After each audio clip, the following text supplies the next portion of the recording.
Olá, eu sou Marcos Gonçalves e este é o seu Café com Deus. Quero te convidar para mais uma reflexão das Sagradas Escrituras, mas antes, tome o seu café comigo. Muito bem, enquanto você vai tomando o café, eu já vou fazendo a leitura aqui para nós ganharmos tempo e sermos sucintos em nossas palavras. O tema de hoje, o segredo de Ezequias e o erro de Senaqueribe. É isso mesmo, o segredo de Ezequias e o erro de Senaqueribe. Acompanhe comigo na leitura. Segundo livro dos Reis, capítulo 18, verso 5 diz assim: Confiou no Senhor Deus de Israel, de maneira que depois dele não houve seu semelhante entre todos os reis de Judá, nem entre os que foram antes dele. Agora vamos para o verso de número 13, que diz assim: No ano 14º do rei Ezequias, subiu Senaqueribe, rei da Assíria, contra todas as cidades fortificadas de Judá e as tomou. Muito bem, nós não vamos, nesta ocasião, discorrer sobre a biografia do rei Ezequias. Vamos apenas nos atentar para o que está registrado no versículo de número 5. Vamos destacar aqui esta passagem, a parte A do verso, que diz que ele confiou mais do que todos os reis que surgiram antes e que vieram depois dele. Muito bem. Agora, o verso de número 13, que nós escolhemos de propósito, parece haver um contrassenso. Por quê? Porque, muito embora o verso 5 está revelando que ele confiou sobremaneira, o verso 13 está dizendo que o grande monarca Senaqueribe, do grande império assírio da época, entrou no território de Judá e Deus permitiu que ele saqueasse todas as cidades fortificadas. Então veja, parece que surge aí uma pergunta: como assim? Se o rei Ezequias era temente ao Senhor, por que Deus permitiu que a Assíria invadisse o seu território e ainda, além do mais, saqueasse as cidades fortificadas? Às vezes, acontece em nossas vidas. Ficamos confiando no Senhor e às vezes acontecem problemas difíceis que surgem do nada, dando a entender, do ponto de vista humano, que Deus nos abandonou, que Deus está alheio à situação, que Ele não está mais conosco. Só que, biblicamente falando, é ao contrário. Nós podemos citar aqui vários exemplos, tanto do Velho quanto do Novo Testamento, de homens e mulheres que foram fiéis ao Senhor, mas que o Senhor os permitiu passar por momentos difíceis e nem por isso Deus os abandonou. Por exemplo, eu não sei se você, meu amigo, minha amiga, meu irmão em Cristo que está me ouvindo, se lembra da história de Jó. A Bíblia fala que o próprio Deus deu testemunho dele. Porém, o Senhor não tirou dele aquela aprovação, permitiu que ele passasse, mas o final da história foi um final feliz. Outro exemplo clássico, o profeta Daniel. Diz a história bíblica que ele foi lançado na cova dos leões. Deus poderia ter evitado isso, poderia ter livrado ele da cova, mas não. Diz o texto sagrado que dentro da cova, quando ele estava lá dentro, o Senhor enviou o seu anjo e fechou a boca do leão. O que nós aprendemos com isso? Aprendemos que o Senhor não tira a prova de nós, mas entra conosco na prova. Meu querido, minha querida, eu não sei o que você está passando. Eu não sei se é o caso, por exemplo, do rei Ezequias, que estava sendo perseguido, que estava sendo atormentado por este grande monarca. Não sei qual é a sua situação. Se você está passando por uma luta, talvez emocional, psicológica, espiritual, financeira, ou até mesmo uma prova na área da saúde, e está até pensando que Deus se esqueceu de você. Mas veja o que aconteceu aqui. O segredo de Ezequias foi que mesmo no momento que a luta surgiu, ele não deixou de confiar no Deus Todo-Poderoso, mesmo sendo fiel, mesmo sendo obediente. Veja o que diz o Salmo 125.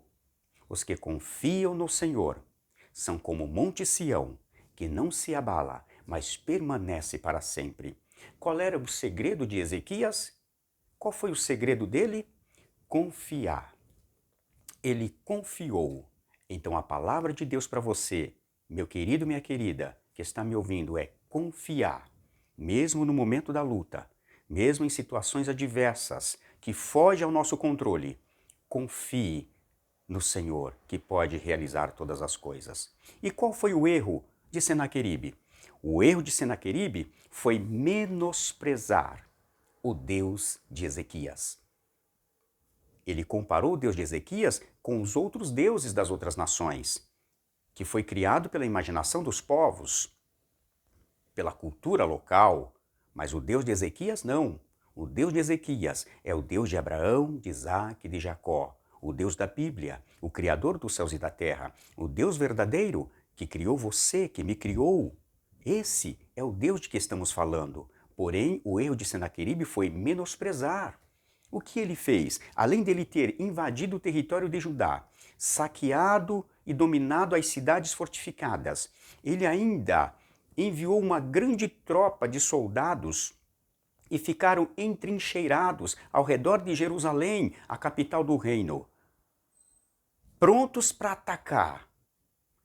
E além disso, como se não bastasse, através dos seus chanceleres, dos seus mensageiros, dos seus ministros de guerra, ele escreve uma carta ameaçadora e manda entregar para o rei Ezequias. Diz a Bíblia que o rei Ezequias pega essa carta e quando ele lê a carta, diz a palavra do Senhor, que ele rasga suas vestes. Era um gesto de humilhação na presença do Todo-Poderoso naquela época. Ele pega a carta e apresenta diante do Deus Todo-Poderoso. Interessante dizer que antes deste cerco de Jerusalém, Ezequias já tinha entregado muito ouro, muita prata para o rei Senaqueribe. Por quê? Porque os grandes impérios da época cobravam impostos para os países que eles subjugavam. Então, o rei Ezequias, para ter um pouco de paz, pegou todo o ouro que ele tinha na casa do Senhor, no templo sagrado, e entregou. Mas mesmo assim, Senaqueribe continuou cercando o seu território. O que nós aprendemos com isso? Que muitas vezes o inimigo, ele não quer o que você tem, ele quer você. Você que incomoda. Mas existe um Deus todo-poderoso para guardar a sua vida, para te livrar, assim como ele livrou naquele dia o rei Ezequias. O que acontece? Acontece que, além de tudo que ele fez, ele veio afrontando através dessa carta e dizendo que o Deus de Ezequias não tinha poder para livrá-lo naquele dia. Então, você já sabe da história. O rei Ezequias apresenta a carta diante do Todo-Poderoso. E o Senhor ouve o clamor e vê a situação do rei e envia a mensagem de socorro para o profeta Isaías. O profeta Isaías recebe uma palavra de livramento, e manda dizer ao rei Ezequias que o Senhor determinou que as tropas de Senaqueribe, naquele dia, não entraria no território de Jerusalém. Nenhuma flecha seria tirada, porque o Senhor estaria providenciando a vitória. E isso aconteceu enquanto eles estavam cercando Jerusalém, eles estavam afrontando, mas a ordem do rei era para que a população, ao ouvir os afrontos, ao ouvir aquelas palavras de ameaça, não abrissem seus lábios, ficassem calados. E aqui mais uma lição que nós aprendemos com o rei Ezequias. Ficar em silêncio diante das afrontas. Às vezes o inimigo se levanta para nos afrontar, simplesmente para nos desestabilizar espiritualmente, para tirar a sua paz emocional, para haver uma reação fora do controle. Mas nesta manhã, o Senhor diz para você, ou nessa tarde ou nessa noite, não sei que horário você está ouvindo esse vídeo, acalme o teu coração. Não entre no jogo do adversário. Tenha paz, confie no Senhor, deixa Deus trabalhar. Deus entrou com uma vitória naquele dia, porque Ezequias ficou em silêncio e ordenou para que o povo ficasse também e não cedesse às provocações dos soldados enviados por Senaqueribe. Eles ficaram em silêncio. Diz a palavra do Senhor que houve silêncio absoluto por cima dos muros de Jerusalém, onde o povo estava em pé, ouvindo e vendo o cerco. E este cerco de muitos soldados estava prontos para invadir a cidade. Mas a palavra de Deus era que haveria um grande livramento. Então houve um conforto e um consolo, e apazigou-se então o coração do povo e o coração do rei. Ei, nesse dia de hoje, Deus tem uma palavra para apaziguar o teu coração e dizer para você que nem tudo está perdido. Olha que palavra tremenda, que palavra interessante. O verso 32 do capítulo 19 diz assim: pelo que assim diz o Senhor, Deus usando os lábios do profeta Isaías, acerca do rei da Síria, não entrará nesta cidade, nem lançará nela flecha alguma. Não virá perante ela com escudo, nem há de levantar tranqueiras contra ela, porque eu protegerei esta cidade. E agora, para encerrar, o versículo 35 diz que naquela mesma noite o Senhor enviou o seu anjo. E este anjo do Senhor, que teologicamente falando é uma cristofania. Cristofania é um termo técnico que nós utilizamos para descrever a pré-manifestação de Jesus nas páginas do Velho Testamento. Mas nós não vamos falar sobre isso nessa reflexão rápida. Apenas só para você entender que o anjo desceu e matou 185 mil soldados das fileiras do grande império da Síria, que estavam prontos para invadir e destruir com a cidade do povo de Deus. E diz que no outro dia, quando eles se levantaram, parece que eu vejo a cena, os que sobreviveram olharam e eram só cadáveres espalhados pelo acampamento. Imagina, querido amigo, querida amiga, em apenas uma noite, 185 mil soldados amanheceram mortos. Isso para mostrar a grandeza do Deus de Ezequias, que Senaqueribe menosprezou. Alguém pode te menosprezar, alguém pode te afrontar e achar que você não é nada. Realmente nós não somos nada, somos seres humanos, falhos, mortais, mas temos um Deus Todo-Poderoso que cuida de nós. E se cumpriu a palavra que Deus colocou nos lábios do profeta Isaías, dizendo que eles não entrariam, realmente não entraram. E ainda, além disso, no versículo 36, diz que Senaqueribe voltou apavorado para o seu território de origem, para o império da Síria, para a capital Nínive. Ficou com medo, ficou assustado. E é assim que Deus faz. Quando Deus se levanta para agir, Ele põe em retirada os inimigos que querem suplantar as nossas vidas. Receba esta palavra. Fique tranquilo. Não pense que Deus te abandonou. Faça como Ezequias. Confie. Deus não vai tirar a tua luta, mas Ele vai entrar com você nessa luta para garantir a vitória. Deus não vai tirar a tua prova, mas Ele entra com você na prova para mostrar para os seus inimigos e para você também que Ele é Deus Todo-Poderoso. Amém?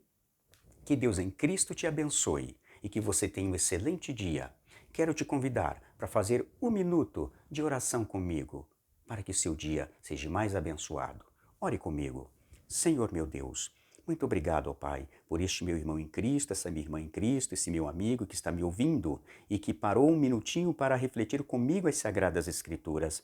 Que esta palavra fique gravada em nossos corações, que tenhamos fé, que possamos confiar, mesmo em meio da adversidade, que o Senhor é poderoso para fazer o impossível para a glória do Teu nome, em nome de Jesus.